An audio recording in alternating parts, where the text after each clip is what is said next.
चलिए recording start. हाँ जी यार, थोड़ा सा मैं चाहूंगा कि इसमें आप थोड़ा सा खुद भी अपना दिमाग लगाएं, सोचें जरा, मतलब कर सकते हो। ये होता नहीं, तो बिल्कुल ही अलग लेवल का है तो फिर बतानी पड़ती। हाँ जी, अभी हमने फिर ऊपर माइनस भी क्या होता है, ए इंटरसेक्शन बी डैश। तो इसको ए मानो, इस पूरे को बी मानो, क्या लेके चल रहा हूँ उसकी में, लेफ्ट हैंड साइड। तो ये क्या बन जाएगा, A intersection B union C का डैश, इस प्रॉपर्टी के द्वारा। बात क्लियर है कि नहीं? हाँ, डिस्ट्रीब्यूटिव कैसे लगेगी, ए माइनस है ना, माइनस के रूल नहीं है वो, माइनस के रूल नहीं है वो, इंटरसेक्शन वगैरह यूनियन का है ना। माइनस के लिए कोई रूल ही नहीं है, इसलिए तो सबसे पहले इस पे जाता हूँ मैं, तभी तो ये सोच रहा हूँ सबसे पहले कि ए माइनस बी, और इसको मान के चलो अपने दिमाग में बी, तो ए माइनस बी और क्या होगा, ए इंटरसेक्शन इसका डैश। पहले बताओ, इसमें कोई दिक्कत तो नहीं? ठीक। हाँ जी, और जरा आप बताएंगे कि A intersection B union C का डैश कौन सा लॉ है? De Morgan's law. कुछ याद आ रहा है डी मॉर्गन्स लॉ क्या होता है, बी यूनियन सी का डैश? हाँ बोलो। बिल्कुल ठीक कह रहे हो, B dash intersection C dash, कोई दिक्कत तो नहीं, डी मॉर्गन्स लॉ है। अब क्या लगा रहा हूं उसमें, डिस्ट्रीब्यूटिव प्रॉपर्टी। तो यहाँ ए इंटरसेक्शन बी डैश और इंटरसेक्शन, और यहाँ से क्या होगा, A intersection C dash. Distributive property समझ रहे हो कि ये दोनों के संग ब्रेक होगा, बीच में निशान जो है वही आएगा। और प्रूफ हो गया नहीं हो गया, क्या लग रहा है, प्रूफ हो चुका है। और आप गौर से देखेंगे कि ए इंटरसेक्शन बी डैश क्या होता है, अरे इससे ज्यादा आसान और क्या चाहिए, ए माइनस बी। और ए इंटरसेक्शन सी डैश क्या हो गया, ए माइनस सी, और क्या आ गई हमारे पास, राइट हैंड साइड, है ना। तो आपके जो प्रूफ थे मोस्टली हो गए, एक आपको रह गया होगा तो कुछ बात में देख लेंगे ना। कौन सा रह गया, सही बात, चलो इसको देख लेंगे। तो ये तो मेरे फटाफट दिमाग में है, मैं देख रहा था तभी दिमाग में आ गए थे, मैंने कहा इसको ऐसे कर देंगे, वो रह गया, उसको भी डिस्कस कर देंगे। ये बात क्लियर है, यहाँ तक आसान थे, है ना। बस बस इनको देखो, बस बस प्रूफ में यही दिक्कत है, प्रूफ में थोड़ा आपको थिंकिंग चाहिए, सोचना पड़ता है। इसलिए प्रूफ जनरली हम कहते हैं मोस्टली एनसीईआरटी से ही आते हैं, या फिर कई बार अगर हो तो आपको डी मॉर्गन्स लॉ का प्रूफ कराती है, वो थोड़ा सा लेंदी है, बड़ा यूनिक प्रूफ है। चलो फिर उसको बाद में देखेंगे, फिलहाल हम निकालेंगे कहाँ से करना था, मैं एक बार करेंगे स्टार्ट, आगे निकाल जो भी हमारा सिलेबस चला है उससे आगे निकाल।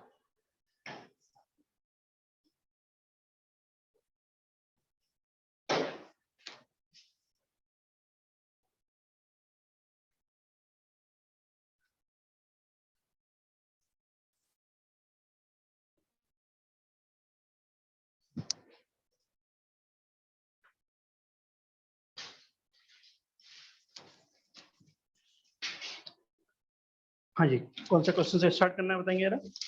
ये ग्राफ वाले क्वेश्चन हट चुके हैं सारे, है ना। तो ये 20 किया था क्वेश्चन नंबर 20, शायद फर्स्ट का था, सेकंड का था। ये एक्सरसाइज हमारी है ना, वर्ड प्रॉब्लम वाली बात चल रही थी हमारी, है ना। तो इसमें कौन से हम कर रहे थे, हाँ ये आपको याद है कौन सा लास्ट क्वेश्चन हुआ था? हाँ ये देखो यार, कौन सा लास्ट क्वेश्चन किया था हमने, कुछ याद है? क्वेश्चन नंबर 20, है ना। बस बस चलो ठीक है, क्वेश्चन नंबर 21 जरा सोचिएगा और कैलकुलेशन करके यार आंसर निकालेंगे। ऐसा डाल दूं यहाँ से मैं, ऐसा डाल।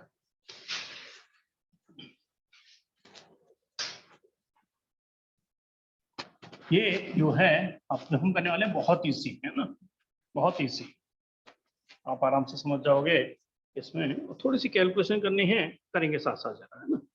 क्वेश्चन नंबर 21 और आंसर फॉरेन की बुक में है तो वो चेक हो जाएंगे। क्वेश्चन नंबर 21, पेज नंबर है आपका 122 और एक्सरसाइज है हमारी 6.1।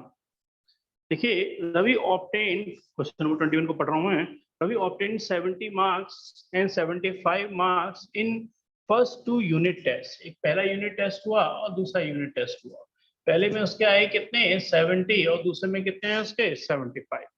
फाइंड द मिनिमम मार्क्स, है ना, he should get in third test, यानी कि तीसरा टेस्ट है उसमें एक्स मैंने मान लिए, इसमें मिनिमम क्या होंगे, यानी क्वेश्चन के अकॉर्डिंग इसमें मिनिमम मार्क्स यानी कि एक्स की मिनिमम वैल्यू क्या होनी चाहिए, कि उसका जो एवरेज है ना, यहाँ पर हम बात करें एवरेज, वो क्या होना चाहिए, एटलीस्ट 60 मार्क्स। हाँ, ये एवरेज का मतलब क्या होता है, अरे और एटलीस्ट 60 का मतलब क्या होना चाहिए, एवरेज क्या होना चाहिए, greater than is equal to 60, है ना। एवरेज का मतलब एटलीस्ट, कम से कम, ठीक। तो अब इसका एवरेज निकालेंगे कैसे हम, 70 प्लस 75 प्लस एक्स अपॉन 3, और क्या होना चाहिए, एटलीस्ट का मतलब greater than is equal to 60, इसके एक्स के मार्क्स निकल के आएंगे, है ना। कैलकुलेट करोगे जरा आंसर, चलो मैं चेक कर निकालेंगे, आप दोनों ही बहुत इजी है, कर सकते हो, है ना, निकालेंगे। 6.1 क्वेश्चन नंबर 20।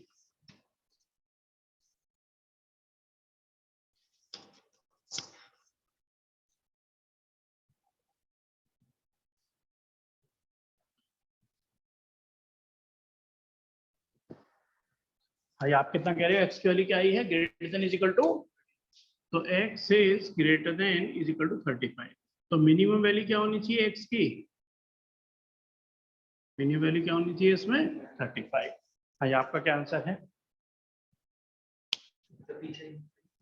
बिल्कुल सही आंसर है, बिल्कुल ठीक आंसर है ना। तो देखिए अगर करना हो तो सॉल्व इसको, तो क्या करेंगे, 70 plus 75 plus X greater than is equal to कितना हो गया यहाँ से 180, तो x is greater than is equal to 180, और माइनस का कितना है इसमें 145, तो x is greater than is equal to कितना आ गया 35। भाई क्लियर आपका ये आंसर था, चलिए ये आंसर तो बिल्कुल सही आंसर है, तो आंसर है इसका 35, बिल्कुल ठीक है। चलिए नेक्स्ट क्वेश्चन पे आते हैं, और यहाँ पे लिख देता हूँ, बाद में हटा देंगे इससे हम। नेक्स्ट क्वेश्चन आता है हमारा 22, ये भी लॉजिक वाइज काफी हद तक सेम ही है।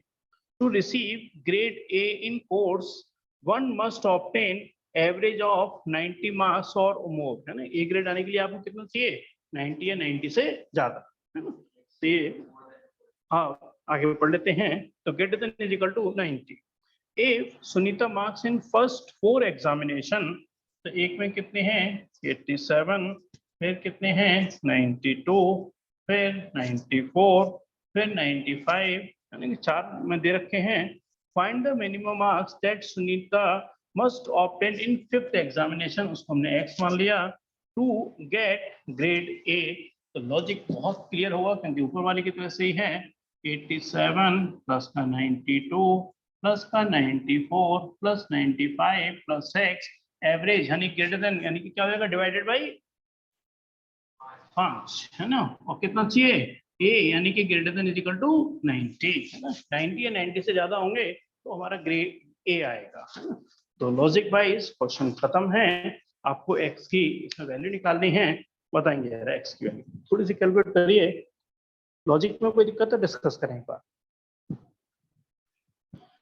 तो सिंपल सा लॉजिक है, इन सबको प्लस करेंगे और यहाँ से कितना हो जाएगा, greater than is equal to 9 into 5 यानी कि 450।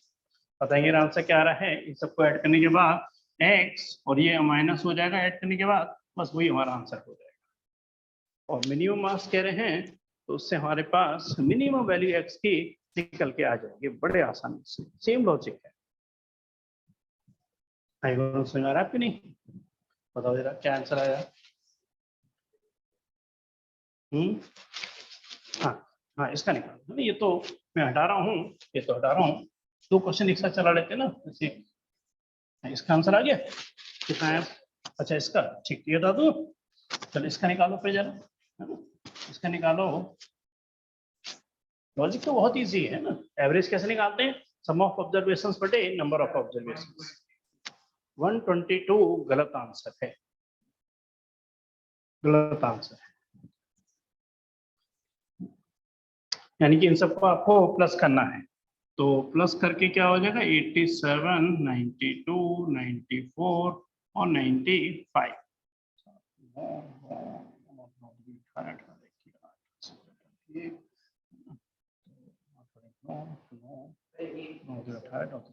छत्तीस 368 यानी कि 450 और यहाँ से 368, इसमें से 8 दे दो और यहाँ 82, बिल्कुल सही आंसर है। तो यहाँ पर क्या है हमारे पास 368, तो x is greater than is equal to क्या है हमारे पास 82, तो फाइनल आंसर क्या हो जाएगा, मिनिमम की वैल्यू क्या हो जाएगी 82, ये बिल्कुल सही आंसर है। ठीक है, बहुत इजी था, लॉजिक कुछ समझ में आ गया होगा। नहीं कुछ पूछना तो नहीं है इसमें। एवरेज का मतलब total sum of observations but number of observations. Grade A के लिए क्या चाहिए, एटलीस्ट 90, तो greater than is equal to 90। At least का मतलब उसमें इक्वल का निशान भी लगाओ। और यहाँ से 5 का मैंने क्रॉस मल्टीप्लाई कर दिया, कितना हो गया 450। इन सबको मैंने यहाँ साइड में अलग से ऐड किया, कितना आ गया 368। 368 उधर जाके माइनस हो जाएगा, आंसर आ गया हमारा 82। तो मिनिमम कितना होगी वैल्यू इसकी 82। चलो एक बार इसे नोट कर लीजिएगा, फिर आगे बढ़ेंगे, है ना।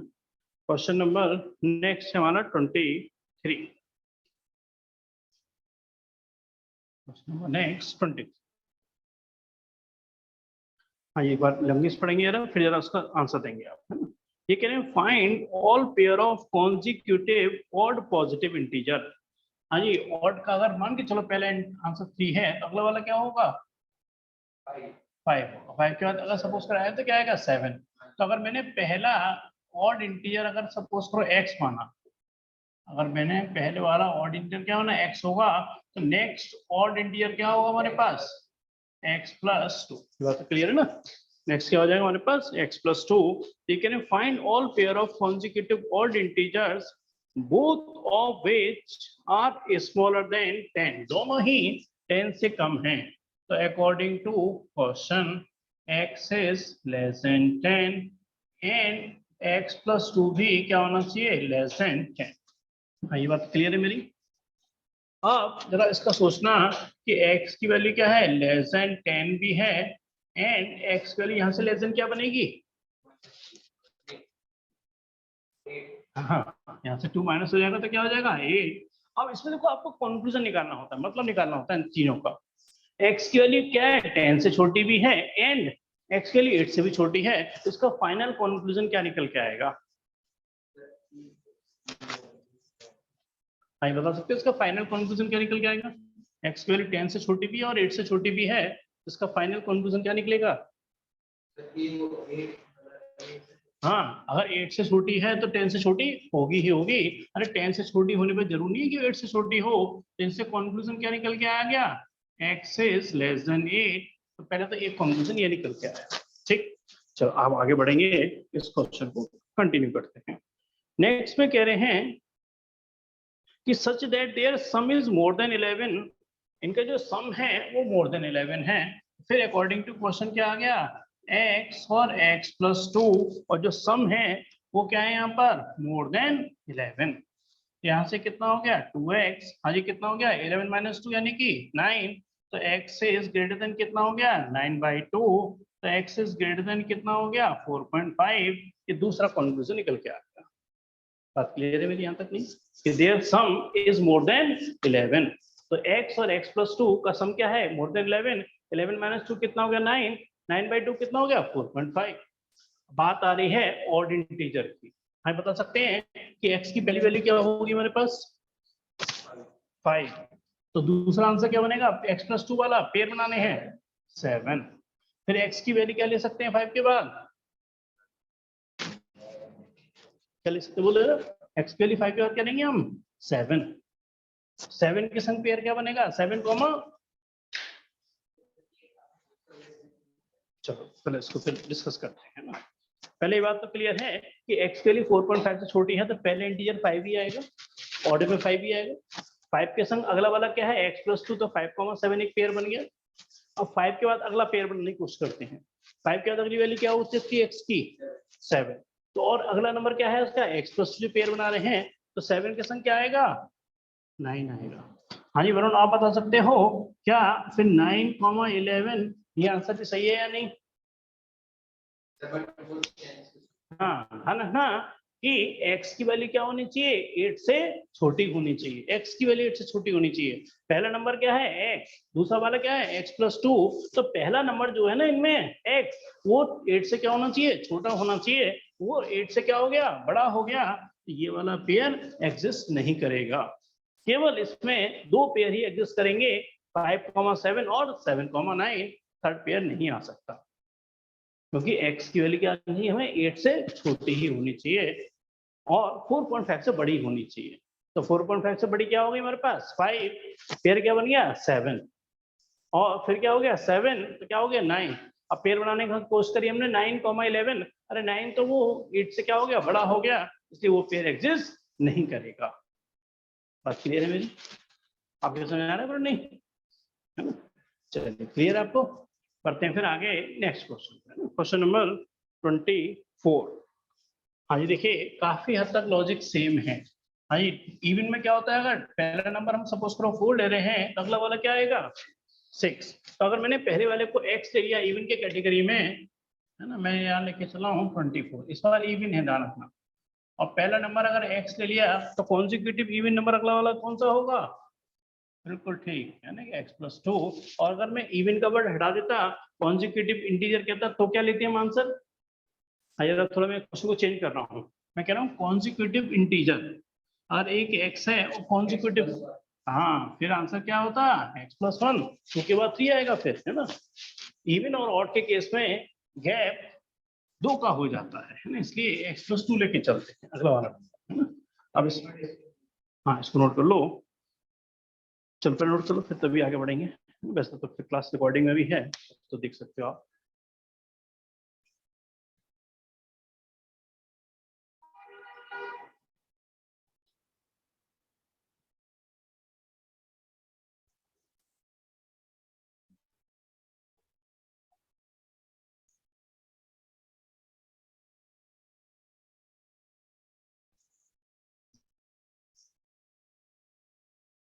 इवन के केस में भी x और x + 2 लेके चलेंगे, ऑड के केस में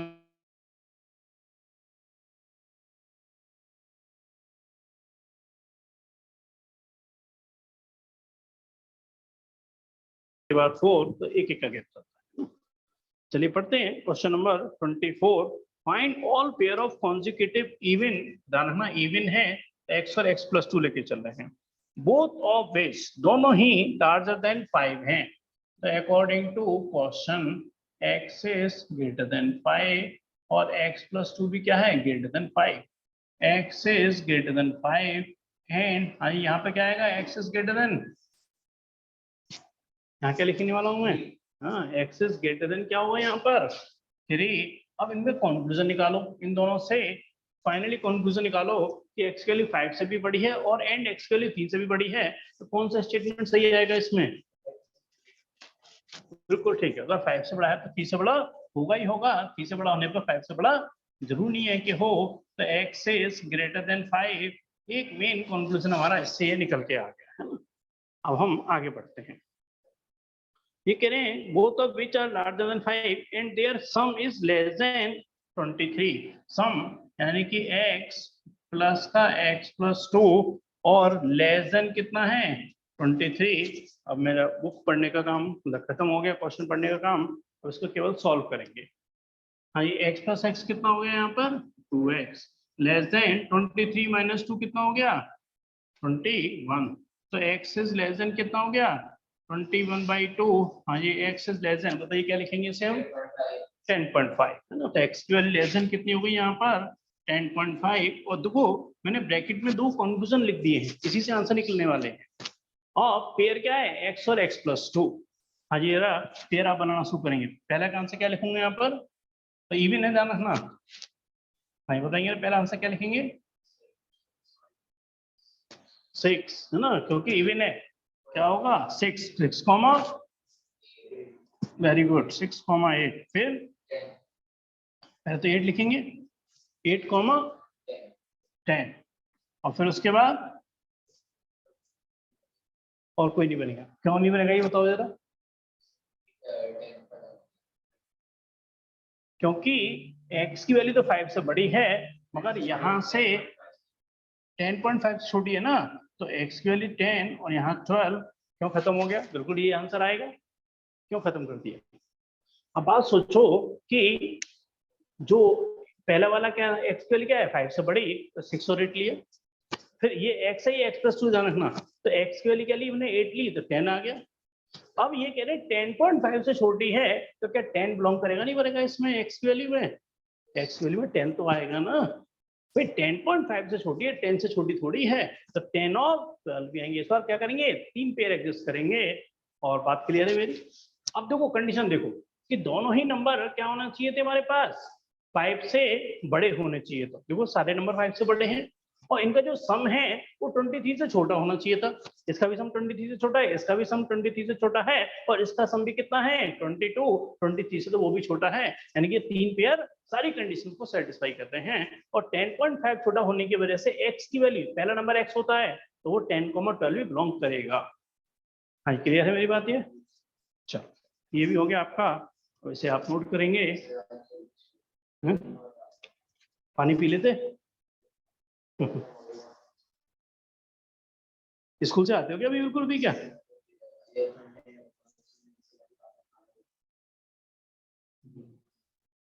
ये दिक्कत तो हम ना, ये जनरल प्रॉब्लम है आपकी, मतलब हम ये नहीं कह रहे कि आपकी प्रॉब्लम जनरल नहीं है, पर इसका सॉल्यूशन कुछ थोड़ा ये निकालना पड़ेगा जो मेरे को लगता है, मेरा जो अपना अपना ऑब्जर्वेशन है, क्योंकि हम भी स्कूल में पहले काम करते थे, मगर स्कूल से आने का जो हम ना थोड़ा सा वैसा खाना खा लेते हैं, रोटी वगैरह इस तरह अन्न वगैरह खा लेते हैं, नींद बहुत ज्यादा आती है उससे, है ना। थोड़ा सा कोशिश करो कि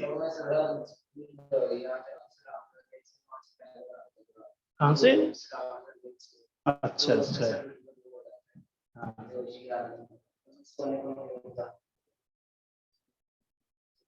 हाँ नहीं तो दिक्कत तो है क्या, मगर मैं बताऊँ एक और थोड़ा सा इन जनरल में बताऊँ, मतलब आपके घर की क्या स्थिति में कह नहीं सकता, खैर हर हर घर का सिस्टम अलग होता है। मोस्टली घरों में ये हो गया है कि अब रात को बहुत लेट हो गया सोने का सिस्टम, 11, 11:30, 12, 12:30, 1, मतलब अब आप खुद इमेजिन करो, कोई भी चाहे स्टूडेंट हो या एनीबॉडी कोई भी हो, रात को जब आप 12-1 बजे सोएंगे और सुबह 6-7 बजे उठ करके आप स्कूल चले आओगे, आप सोए कितनी देर, मुश्किल से 5-6 घंटे सोए हो, है ना। नेचुरल सी बात है, दिन में नींद आनी ही आनी है ना।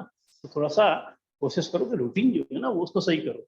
फिर सुबह तो स्कूल से के लिए टाइम से उठना ही पड़ेगा, कोई ऑप्शन नहीं है।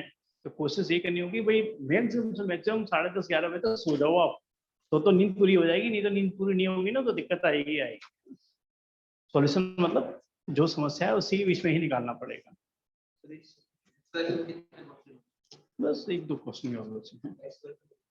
हाँ 2 क्वेश्चन कर लेते, बहुत आराम से कर रहा हूँ, बहुत आराम से कर रहा हूँ मैं, इसलिए बिल्कुल जल्दीबाजी नहीं कर रहा, जरा भी थोड़ा और आराम से कर लीजिए, कोई दिक्कत नहीं।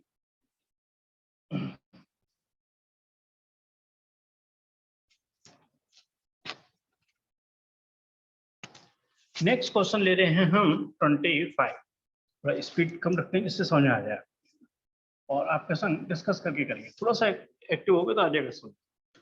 क्वेश्चन नंबर 25, हाँ ये सुनिएगा बहुत अच्छे से। ये कह रहे हैं लॉन्गेस्ट साइड ऑफ ट्राइंगल, एक मैंने ट्राइंगल बना लिया और देखने में आपको लगे कि हाँ 3 साइड थोड़ी डिफरेंट टाइप, ए बी और सी, मैंने कोई ट्राइंगल बना और सपोज करो ये वाली साइड को मैंने क्या ले रहा हूँ लॉन्गेस्ट साइड लेके चलो, है ना। जरा इसका सोच के आंसर देने लगा। ये कह रहे हैं longest side of triangle is 3 times the shortest side, और शॉर्टेस्ट साइड को क्या मान लिया मैंने एक्स। हाँ ये बताएंगे लॉन्गेस्ट साइड क्या होगी हमारी 3x, बिल्कुल ठीक कह रहे हो, लॉन्गेस्ट साइड कितनी हो गई 3x। अब आगे बढ़ते हैं, अब 2 साइड तो डिसाइड हो गई एक तरीके से, तीसरी साइड कौन सी बची बीसी। ये कह रहे third side is 2 centimetre shorter than the longest side. अब क्या मतलब हो गया, वेरी गुड बिल्कुल सही सोचा आपने। तो क्या हो गया 3x - 2, तो जो थर्ड साइड है वो 2 सेंटीमीटर शॉर्टर है, शॉर्टर मतलब 2 सेंटीमीटर कम है। और मैं कहता इसकी 2 टाइम्स है तो हाँ फिर 2 इंटू मतलब टाइम्स का अलग लॉजिक होता है, शॉर्टर का लॉजिक जानते हो अच्छे से ना, अलग होता है। तो यहाँ 2 सेंटीमीटर शॉर्टर के कम कर दिया। अब बात करें हैं इसका पेरीमीटर, एटलीस्ट का मतलब क्या हो गया greater than is equal to 61 centimetre. Find the minimum length of the shortest side, minimum value किसकी निकलवा रहे हैं हमसे, मिनिमम वैल्यू किसकी निकलवा रहे हैं हमसे x की, है ना। तो शॉर्टेस्ट साइड की मिनिमम वैल्यू क्या होगी ये हमसे निकलवा रहे हैं ना। चलिए हाँ जी बताएंगे थोड़ा, अब ये थोड़ा एक्टिव होकर सुनिए रहा कि किसी भी ट्रायंगल का पेरीमीटर कैसे निकालते हैं, बिल्कुल सही, पेरीमीटर को, चलो ये बात हो गई। एरिया कैसे निकाल सकते हैं किसी ट्रायंगल का, क्या क्या ऑप्शन होते हैं एरिया निकालने के, हाँ हाफ बेस इंटू हाइट अगर राइट एंगल ट्राइंगल है, और अगर इक्विलेटरल ट्राइंगल है तो 4 ए स्क्वायर साइड का फुल स्क्वायर। और चलो आपने 9th क्लास में एक और तरीका पढ़ा है हीरोज फॉर्मूला, है ना? तो क्या होता था एरिया ऑफ ट्राइंगल का अंडर रूट के अंदर एस, हाँ चलो एक्टिव हो गई अंडर रूट के अंदर S into S minus A into S minus B into S minus C. अब एस क्या होता था वहां पर? सेमी पेरीमीटर 2, बिल्कुल सही। एस इक्वल टू क्या होता था? A plus B plus C by 2, है ना? तो पेरीमीटर क्या कह रहे हैं? एट लीस्ट 60 यानी कि greater than is equal to 61 centimetre.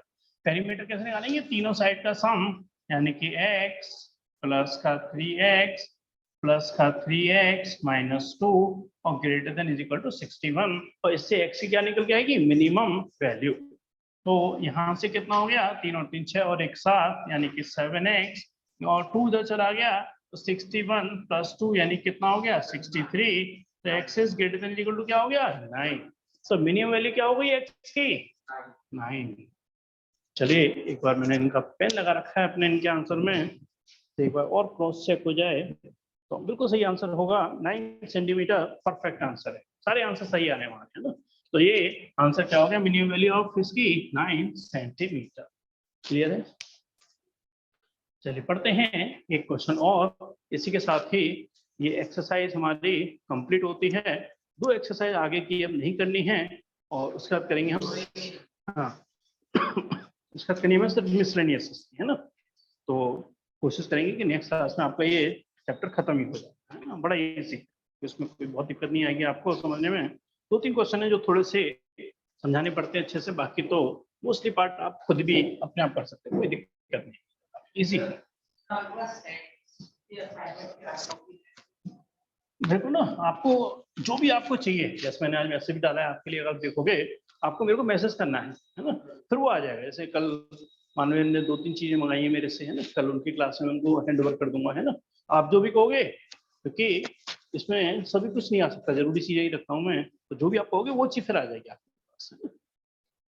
एक बार मेरे को मैसेज कर देना, और जो भी चाहिए वो भी, हार्ड कॉपी या सॉफ्ट कॉपी तो मैं डाल ही दूंगा, हार्ड कॉपी चाहिए तो फिर मेरे को लेके आनी पड़ेगी यहाँ पर, है ना? चलिए बढ़ते हैं नेक्स्ट क्वेश्चन, क्वेश्चन नंबर 26। बहुत पेशेंसली सुनिएगा यार अच्छे से, अच्छा क्वेश्चन।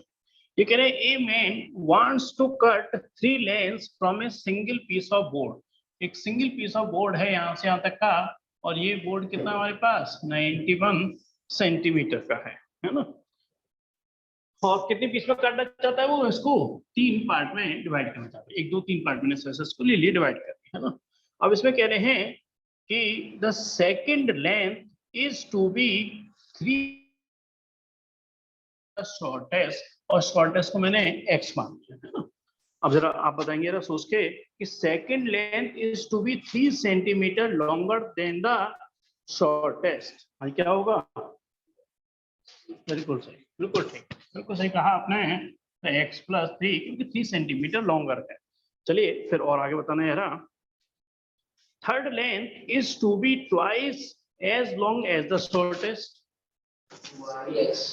2x, ये बात भी सही है, twice long as the shortest, ये बात भी आपके क्लियर है। चलो ये बात सारी हो गई यहाँ पे। अब आगे बढ़ते हैं। पहले ये बताओ कि इन तीनों का जो सम है अकॉर्डिंग टू क्वेश्चन, तो क्या हो सकता है? x प्लस 3 प्लस का 2x less than is equal to 91। क्योंकि हम किसी चीज को जब काटते हैं तो कुछ उसमें वेस्टेज भी होता है, तो इसलिए लॉजिक क्या होगा? या तो 91 हो सकता है या 91 से छोटा हो सकता है। कुछ वेस्ट करेंगे तो कुछ वेस्ट भी तो हो जाएगा उसमें। बात क्लियर है मेरी? तो इसलिए क्या लगा दिया हमने? Less than is equal to 91। ये बात क्लियर है मेरी? चलो अब थोड़ा और आगे बढ़ते हैं, बस ये फिर हमारा खत्म ही होने वाला है क्वेश्चन। आगे क्या कह रहे हैं उसको फोकस करेंगे, थोड़ा अच्छी लैंग्वेज है, इसको बहुत प्रिजन सा पॉइंट समझना है इस चीज। Third length is to be twice as the shortest, वो हमने कर दिया। What are possible length of shortest board, यानी कि x की पॉसिबल वैल्यूज क्या हो सकती हैं, ये हमसे पूछ रहे हैं, है ना? What are the possible value of shortest board if, जरा सुनिएगा इस लैंग्वेज को बहुत अच्छे से। थर्ड पीस कौन सा है? 2x। Third piece at least, यानी कि थर्ड पीस का मतलब कितना हो गया 2x।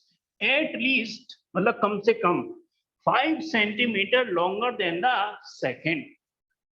Third piece at least का मतलब क्या हो गया greater than is equal to 5 centimetre longer किससे। वेरी गुड बिल्कुल ठीक। आपको समझ आ गया समझिए कि थर्ड पीस एट लीस्ट मतलब कम से कम यानी कि बड़ा होगा उससे कितना, इससे 5 सेंटीमीटर लॉन्गर, है ना। तो अगर ये बात क्लियर है तो बस आंसर निकालते हैं, फिर मिसलेनियस को नेक्स्ट क्लास में स्टार्ट करते हैं ना। हाँ जी, यहाँ से देखेंगे ना तो x को इधर लेके आऊंगा तो 2x minus x greater than is equal to कितना हो गया 8। यानी कि x की वैल्यू क्या हो गई greater than is equal to 8। एक कंक्लूजन तो इससे निकल के आ गया। मगर ये फाइनल आंसर नहीं कह सकते क्योंकि x की एक ही बाउंड्री है कि x की value greater than equal to 8, मगर मिनिमम का तो कोई आंसर ही नहीं है, कुछ फिक्स तो होगी ना, क्योंकि इनका सम तो 91 ही है। अब मैं क्या करने वाला हूँ, इस वाले एक्सप्रेशन को सॉल्व करने वाला हूँ। यहाँ से कितना हो जाएगा 2x प्लस एक्स 3 प्लस 1 कितना हो गया 4x और less than is equal to कितना 3 हो जाएगा तो कितना हो जाएगा यहाँ से 88, है ना। तो कितना हो गया यहाँ से 88। तो यानी कि x की वैल्यू क्या हो गई यहाँ पर less than is equal to 22। तो x की वैल्यू कहाँ से कहाँ तक वेरी कर रही है, x is greater than is equal to तो 8 है, but less than is equal to क्या होगा हमारे पास 22। चलिए एक बार क्रॉस चेक कर लेते हैं इनकी बुक से आंसर, आपकी बुक में आंसर नहीं है। तो ये कह रहे हैं ग्रेटर देन और equal to 8 but less than is equal to 22। बिल्कुल परफेक्ट आंसर है। इसका मतलब ये है greater than equal to 8 but less than is equal to 22। यही हमारा आंसर भी है। ये क्वेश्चन हमारा कंप्लीट होता है। हाँ, इसमें आप कुछ पूछना चाहेंगे आप हल्का सा, अगर रिवीजन की कहें तो 3 पीस में इसको डिवाइड करना है। शॉर्टेस्ट को क्या मान लिया हमने x, दूसरा वाला क्या है x प्लस 3 सेंटीमीटर लॉन्गर है, थर्ड क्या है twice long as the short है। ये बात समझ आ गई। इन तीनों का सम या तो 91 होगा या 91 से छोटा हो सकता है, कुछ वेस्टेज भी हो सकता है ना, इसलिए लेस देन इक्वल टू का निशान लगा देते हैं। अब जो थर्ड पीस है एटलीस्ट क्या है 5 centimetre longer than the second, तो बड़ा तो है कितना 5 सेंटीमीटर लॉन्गर एटलीस्ट, मतलब या तो उससे बड़ा या उससे ज्यादा बड़ा हो सकता है। तो एटलीस्ट के लिए लगाते हैं greater than is equal to का निशान। 5 centimetre longer than the second, तो x प्लस 3 प्लस 5, तो 2x माइनस एक्स क्या हो गया 5 प्लस 3 8, तो x is greater than equal to 8। यहाँ से जब सॉल्व किया तो क्या हो गया 2x plus x 3 plus 1 4x less than equal to 22 आ गया आंसर x का, और यही हमारा फाइनल आंसर है। चलो एटलीस्ट चलो मैं कह रहा हूँ कि किसी के मैथ्स जैसे हम एग्जांपल लेके समझाते हैं इस चीज को, कि सपोज करो एक पीटीएम चल रही है और कहा भाई कि ध्रुव के मैथ्स में एटलीस्ट 90 तो आते ही है, तो क्या लेगा एक्स के, अगर एक्स जो है मैथ्स के मार्क्स हैं और टीचर ने कहा कि भाई एटलीस्ट 90 तो आते ही है। Very good greater than is equal to क्या हो गया 90, ये क्या हो गया एटलीस्ट। भाई नहीं ग्रेटर देन 90 आते हैं, ग्रेटर देन 90 में आते हैं तो क्या हो गया ग्रेटर देन 90, अब इक्वल का वर्ड नहीं आएगा। एट मोस्ट 95 आते हैं, एट मोस्ट 95 आते हैं, तो x is less than equal to क्या हो गया 95, और